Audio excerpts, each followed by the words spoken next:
What's up sa inyo mga tol? Ako po pala si Sed Gabino and welcome back to my YouTube channel. At kung bago ka dito, please pindutin mo na to at mag-enjoy ka dito. Welcome back guys. Mga bago dyan ay welcome sa inyo at I hope na mag-enjoy kayo dito sa aking YouTube channel. At ngayon ay naisipan ko na gumawa ng hairstyle tutorial dahil na-miss kong gumawa ng hairstyle tutorial. Alam niyo naman na nagstay si Daniel Padilla sa bangs, diba? So ako, nung nag-brush up siya, naisipan ko na i-share sa inyo kung paano nga ba yun gawin. And ngayon, ang pinaka-vlog natin is hairstyle tutorial na brush up. Kaya kung gusto mong matutunan kung paano gawin ito, tumuto ka na at mag-i-intro na tayo.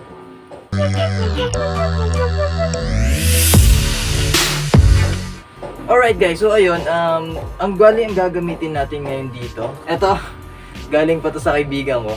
Ito, pomade. So, Bench Barbers pomade. Ito yung ating gagamitin today. Na-try ko na siya ng ilang beses. Pero, mas prepare ko pa rin sa inyo yung bench fix na clay doon na kulay gray para at least hindi ganun yung chemical na pumapasok sa anit natin. Kasi kapag mas stronghold, ibig sabihin, mas matindi yung chemical na pumapasok doon sa buhok natin. Kaya, ang tendency, baka mamaya, masira pa yung buhok natin. Alam mo naman, mahirap na ang tayong mga lalaki ay ang pinaka best asset natin ay ang hairstyle. Kaya kapag yun nawala sa atin yun at napanot tayo, naku pare, mahirapan na tayo niyan. Pwede na! Kaya ayun, teka, umiinit na muna. Hindi ko talaga kaya. Gusto kong magpakita sa inyo ng maayos na looks, kaso hindi talaga kaya ng kwarto namin.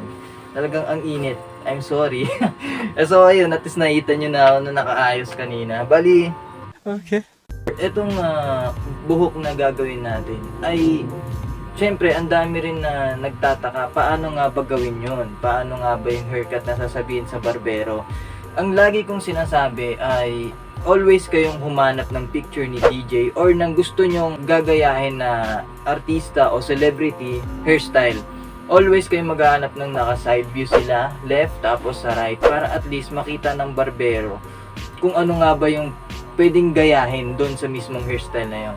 Tsaka magpakita din kayo ng nakatalikod, tsaka nakaharap, para maganda yung pinaka paggagayahan nila. Kasi sa ating mga lalaki, may mga barbero tayo na natatagpuan na pare na talagang minsan papakita natin lahat yon tapos hindi rin naman nakukuha. Kaya kailangan aalalayan nyo sila na, kuya, ganito lang ha, medyo bawas lang dito, wag sobra, ganun, tama lang. Dapat hindi sobra, at maganda na sakto lang ang pinaka gupit na basta, kaya mo naman tansyahin yun, pre. Kaya mo na tansyahin yun, basta kung ano yung looks na alam mong okay at hindi okay sa'yo. Bali, ayun, simulan na natin to. Tanggalin ko muna itong mga sing-sing ko. Ito kasing brush up, maganda siya dahil summer. Alam niyo naman na mainit ngayon sa Pilipinas. So, ang tendency, nagbabang si DJ tayo, pag nakabangs din tayo, nagkakatigyawat na tayo pare. Hindi naman tayo ganun ka, yung alam mo yun, yung mga skincare. Ako nga, kinakanana ako ng mga pimples eh. So, paano pa pag nagbabangs tayo? Kaya minsan, gusto ko magbangs, hindi ko na nagagawa kasi iniisip ko rin baka magkatigyawat yung noo ko. Kasi mahirap eh, kapag biglaan siya nag-brush up, alam mo na, kailangan maayos yung noo mo, malinis, walang tigyawat, para at least makasunod ka, di ba? So, ayun, simulan na natin to, para hindi na tayo magtagal. Ito ang gagamitin natin pomade, and then, ang gupit ko nga po pala ay, layered ang gupit ko. Ang lagi kong sinasabi kay Manong, ito, papakita ko sa inyo yung gilid. Ito, dito mahaba pare, pabigat yan. Dito, pabigat yan dito. Yan dito, pabigat. May buntot yan dito sa may tuktok pare. Tapos, dito, ito, yung pinaka dito ko makapal. Bali, yung pinaka pinapagupit ko lang kay Manong. Pag ganun, pa-V. Kasi nga, wala akong buntot. Pero kung may buntot ka na, no need na magpabigat. So, yung dito naman din sa gilid, same lang. Dito. Dito lang din, pag ganyan, pa-V. Pa-V lang din to. Ayan. Tapos, yung pinaka dito naman sa taas, trim lang. Bali yung pinaka iiwan mo ditong makapal, kailangan ito pare. Yung dito, syempre pagka nagmamanban ka, 'di ba? Ayan, nagmamanban ka. yung dito dapat makapal to. Kasi itong lahat ng buhok na to, ilalagay mo yan dito mamaya sa likod. Pag ganun lahat yan mamaya. Yun yung gagawin natin. So, ayun. Para mapanood nyo na kung paano gawin to. So, simulan na natin.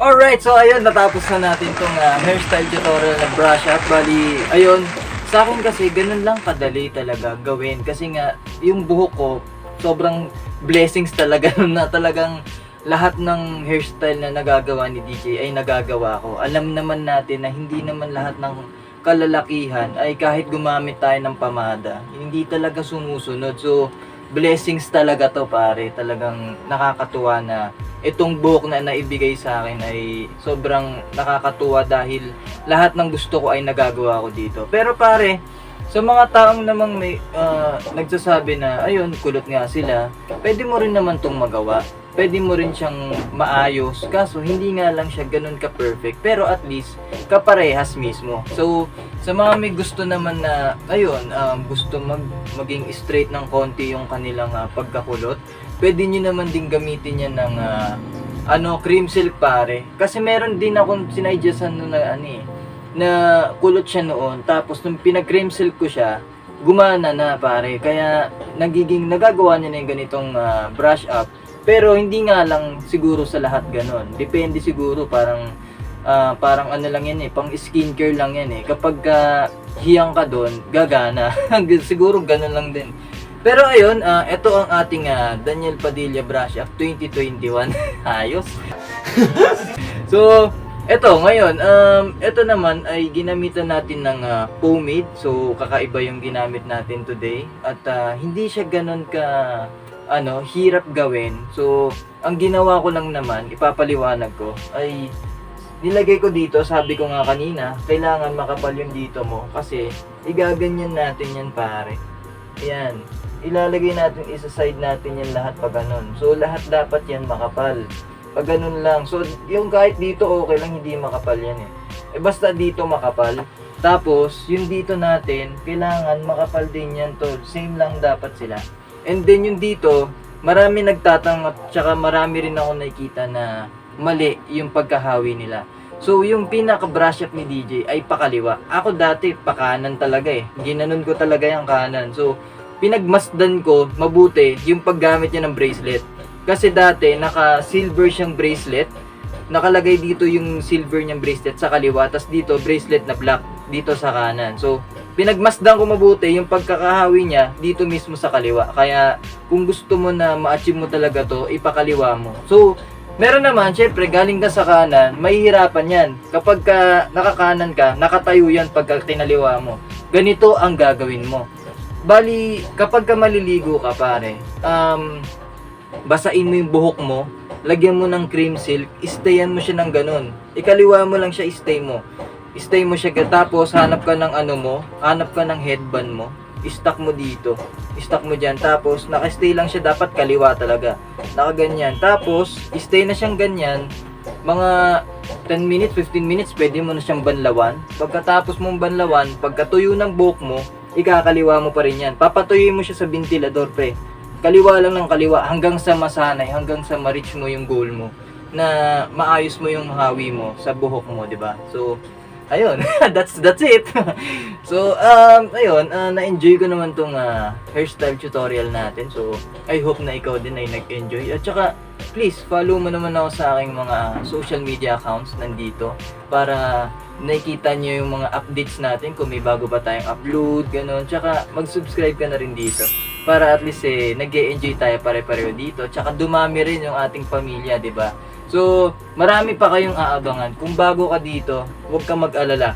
Every 1 week meron tayong 2 vlogs, kaya marami kang aabangan ditong mga magaganda. Tsaka kung mas may naiisip kang idea, pwede kang mag-comment down below dito para sama-sama tayong mag-enjoy sa suggestion mo, di ba? So, lahat naman yun binabasa ko, kaya huwag kayong mag-alala. Basta, kung gusto nyo gawin yung ganitong hairstyle, easy lang kayo sa paggamit ng pamada para at least pare hindi ganun masira yung buhok natin. Tapos, pipilitin nyo na pagkatapos nyong pumorma, pagkatapos nyo nakauwi na kayo, maligo na lang kayo kagad para at least hindi mag-stay ng ganun katagal yung mismong ginamit nating hair product kasi iniiwasan natin na masira yung buhok mo, di ba? So, ayun. So, lagi na lang kayo mag-iingat always. So, ayun mga tol, nag-enjoy kayo dito sa ating new vlog and ayun, see you next vlog and bye-bye.